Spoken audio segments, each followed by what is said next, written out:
Look at this portrait. This is the Confucius we all know from textbooks and famous quote compilations, the serene, benevolent sage, perfectly composed and untouchable.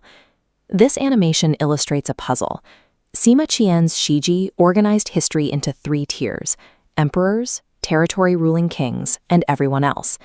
Confucius was an exiled wanderer, belonging at the absolute bottom, yet Sima Qian placed him alongside kings. Sima Qian was notoriously strict about his hierarchy. He knew exactly what he was doing. Why did a meticulous royal archivist deliberately break his own system to crown a failed beggar? To understand that choice, we have to strip away the myth and look at the actual man. At age 56, late in life by ancient standards, Confucius packed his bags and left his home state. He had a specific vision for an ethical society, and he hit the road to sell it. Nobody bought it. For 14 straight years, he traveled from court to court. The rulers of Wei shut the door on him. The state of Chen ignored him.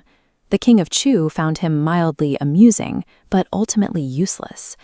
In an era where military might dictated survival, he was just a highly educated, burdensome consultant. The absolute bottom came in the wilderness between the states of Chen and Kai.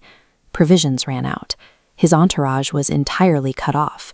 For days they had nothing to eat, and his strongest disciples began collapsing in the dirt from sheer starvation. His most fiercely loyal student, Zilu, finally snapped. He approached his starving teacher with raw bitterness, asking if a nobleman was truly meant to suffer such deep humiliation. Confucius gave a stoic answer. The nobleman suffers and holds firm. The petty man suffers and crumbles. Most of us know what it feels like to pour everything into a goal and get absolutely zero validation from the world. Confucius endured that exact silence, wondering if his path was a mistake for 14 straight years. Now, look closely at this bronze bust.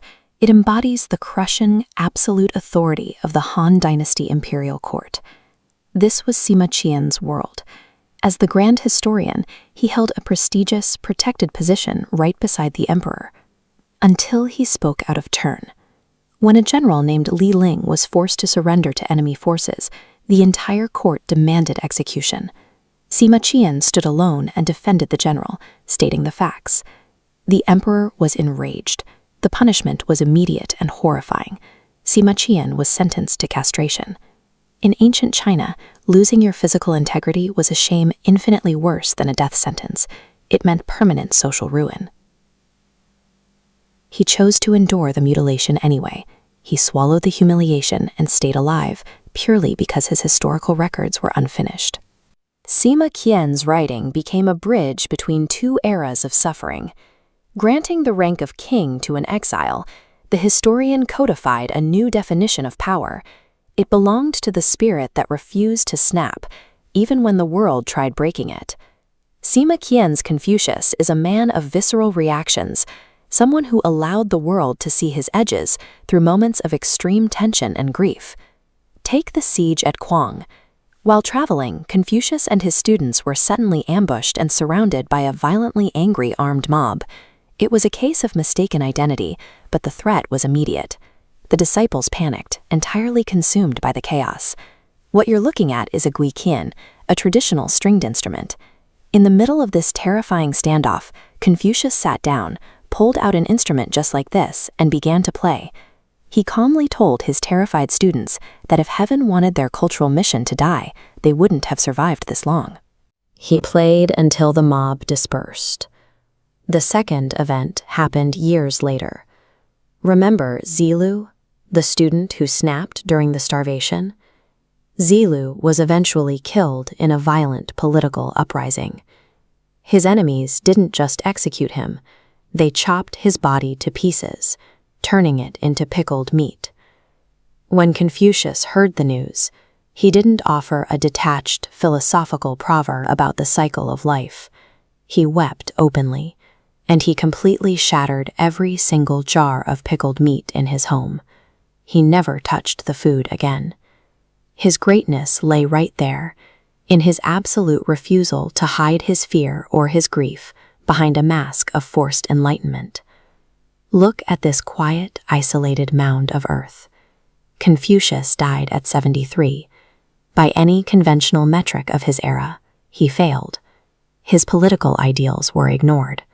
The warring lords kept fighting, and he passed away with only his students by his side. Yet when Sima Qian sat down to write the official history of the world, he looked at that impoverished teacher and deliberately placed his name among the kings. This is the Da Chang Hall, part of the massive architectural empire dedicated to him today. Think about how many literal emperors, generals, and conquerors from 2,500 years ago have been completely erased by time. Meanwhile, the man with no land built a kingdom of philosophy that outlasted all of them. It leaves us with a question. If the world ignores your value, if nobody validates your work, can you keep walking your path anyway? Confucius did. Sima Qian did. Your legacy doesn't require the world's permission. If you hold true to your convictions while everything around you crumbles, you are already the king of your own history.